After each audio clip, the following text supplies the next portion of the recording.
I'm trying to be bitch, you not you a mini me. Fuck up in any facility. Fucking on dick must be your main ability. Hating ass nigga, old faking ass nigga. I'll fire you on a piano, begging ass nigga, lying on your figures. You don't pull triggers, nigga. Oh aïe la vogue de la famille, j'espère que vous allez bien. Moi sur ce ça va super bien, nous allons parler de Kagulu épisode 2. L'épisode 2 était vraiment extraordinaire, j'ai super kiffé. Bon, on va commencer dans les bons termes. D'abord, comme tu te rappelles dans l'épisode 1, Ace a affronté un mystérieux adversaire qui s'appelle, bon on n'a pas encore son nom en détail, mais quand il l'a battu, il l'a démonté, il s'appelle Nishio Senpai. C'est le même mec que Kaneki Ken a affronté au début quand, tu vois, il savait pas encore contrôler sa rage quand il était en ghoul. Quand il avait attaqué son pote qui s'appelait Id, franchement le revoir, ça fait quand même un peu bizarre, tu vois, qu'il a voulu l'attaquer. Bon, je pense qu'il savait déjà que Ace c'était l'autre côté de Kaneki, parce que quand même, tu vois. Puis à un moment donné, tu vas voir que Kaneki va commencer à prendre le dessus sur Ace, parce qu'à un moment donné, quand Nishio Senpai l'a attaqué, tu vas voir qu'à un moment il a pris vraiment le dessus sur lui. On dirait qu'il a changé vraiment naturellement de personnalité. Tout le monde a dit que c'était carrément bizarre.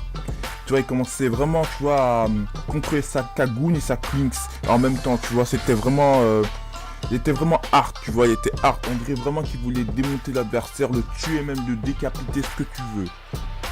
Puis après, à un moment donné, tu vas voir que Ace, il va parler avec Arima avec les cheveux blonds. Pas blond, mais gris, fardeau, argenté. Et tu vas voir qu'à un moment donné, il va lui dire que... Est-ce que Ace, tu veux revoir ta famille, tes anciens amis? Mais Ace va dire que non, il a déjà sa famille, ses amis. Il a déjà battu, enfin, un empire, on va dire, avec ses confrères qui sont maintenant là. Bon, après, le changement, tu vois, entre Kaneki et Ace, c'est que Kaneki était beaucoup plus... à ce qui paraît, il était dépressif, un petit... Ace, on dirait pas qu'il est timide, on dirait plus c'est un bonhomme, tu vois. Même si on dirait qu'il a peur de son autre côté qui est Kaneki, il en a quand même un peu peur, tu vois, il a même peur. Et même à un moment, Nishio Senpai, il avait même dit que on pourra pas le sauver. Donc là, jusque là, ça devient un peu perturbant. Le sauver, mais le sauver de quoi? On ne sait pas encore, tu vois. Parce que quand il dit le sauver, moi je pense dans deux termes. Soit le sauver, genre tu retires Ace et tu le sépares entre deux, il y en a un qui crève. Ou soit, c'est tout court, soit tu le tues et Kaneki revient à la vie, tu vois. Jusque là, je me dis que... On peut dire jusque là oui et non, parce que bon, voilà quoi.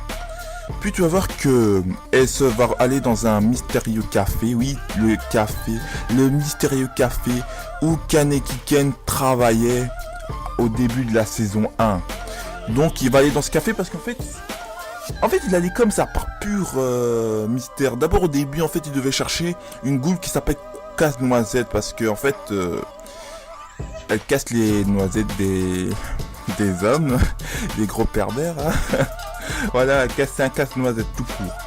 Tu vas voir qu'à un moment donné, Ace et sa bande et tout le tralala, ils vont commencer à la chercher. Bon, mais à un moment donné, tu vas voir que la Kagun, enfin, ce qu'il a dit, l'a attiré dans un espèce de café qui s'appelle Re. Donc il vend du café spécial. Et c'est le même café qu'au début, Kaneki buvait. Enfin, je ne me rappelle plus ce qu'il y avait dans le café, je me rappelle plus très bien. Je me rappelle plus très bien. Tu vas voir qu'à un moment, elle se va rentrer dans le magasin, tu vois, il va se dire, ouais, ça sent le café, tout ça, ça sent super bon. Et tu vas voir qu'il va avoir quelques retrouvailles. Bon, déjà, le mec avec les cheveux gris, j'ai complètement oublié son nom, mais tu vas voir qu'il va retrouver la femme de Kaneki. Enfin, ouais, c'est sa femme, logiquement, oui. Touka, tu vois. Oh, mais franchement... je te jure, ils ont changé tous, ils ont tous changé de visage, hein. Ouais, je te jure, je l'ai pas reconnu, je crois que c'était une autre femme, tu vois. En tout cas, quand je l'ai vu, j'ai cru que c'était une autre femme. J'ai cru même que c'était sa daronne, quoi. Mais bon, je sais pas si c'est des darons, tu vois, des daronnes, non.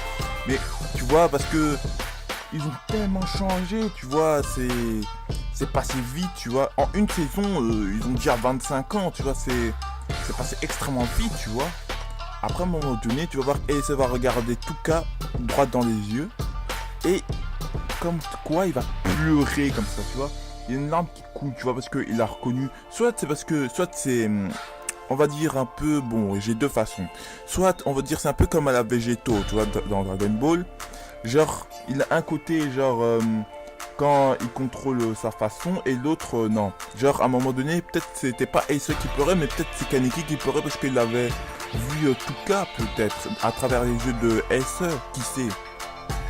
Voilà, moi je pense que c'était ça.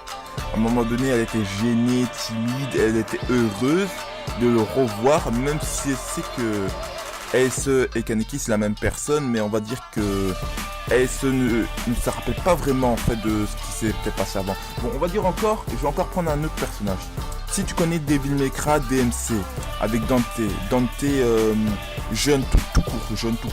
Ce Dante là ne connaît pas qu'est-ce qu'il avait fait plus tard et avant. Il a tout oublié, il a oublié la mémoire, il a eu un trou de mémoire, tout a été capoté. Et ben on va dire que Ace c'est à peu près la même chose. Je crois que Ace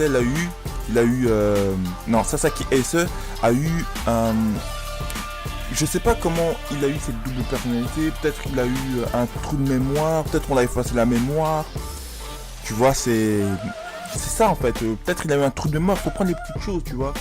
Je pense qu'il a eu vraiment un trou de mémoire et c'est tout en fait. Après, tu vois, ce retrouvement, je me suis dit, ouais, c'est bien, tranquille et tout. Mais qu'est-ce qui va se passer après? Je me demande bien. De toute façon, les épisodes sortent soit mardi, mercredi, donc moi je suis chaud pour les regarder. Franchement, moi je te conseille de regarder Tokyo Ghoul, regarde-le. N'attends pas, ne te dis pas que ouais, il y a un épisode sur un. Moi j'attends qu'il y ait l'épisode 10, mais non, là tu vas te dire, non, là c'est mort. Faut que tu regardes vraiment et que tu te donnes ton propre avis. Moi je me donne des avis, même si c'est vrai que c'est peut-être un spoil, mais j'ai envie de donner mon avis sur ce manga qui est super bien. Cet animé qui vient de commencer là maintenant, peut-être sera une légende avec voilà quoi, j'aime bien. Donc sur ce, frérot, n'oublie pas de me donner ton raisonnement en commentaire, de me dire ce que t'en as pensé de cette vidéo. Et de me dire ce que t'en penses de Tokyo Ghoul épisode 2, s'il était bien, pas bien, bof, pas extrêmement bien, s'il y a quelque chose qui n'a pas changé. Moi je trouve qu'il y a certaines choses qui sont changées. Comme quoi maintenant je savais que Sasaki Ace c'était une goutte de rang SSR. Ouais d'accord, bon voilà. Et qu'il y a un nouveau personnage, mais c'est un petit détail, tu vois. Saikyo, c'est un personnage tout timide, on dirait, elle aime bien jouer aux jeux vidéo, elle aime bien s'enfermer, tout ça. Elle prend du jambon, mais allez, elle est timide. On va voir avec le temps si elle va venir, voilà. Donc doucement, ralenti, coller la petite. Donc Serette, n'oublie pas de mettre ton pouce bleu ou ton pouce négatif. Moi, franchement, je m'en fiche. Et de t'abonner et de partager surtout, parce que t'abonner et partager surtout c'est le plus important pour que ma chaîne passe du tofu au turfu, tu vois. Enfin, t'as compris quoi. Donc sur ce, n'oublie pas d'aller checker mon Instagram et moi je te dis allez, tchané frérot pour une prochaine vidéo. Chi.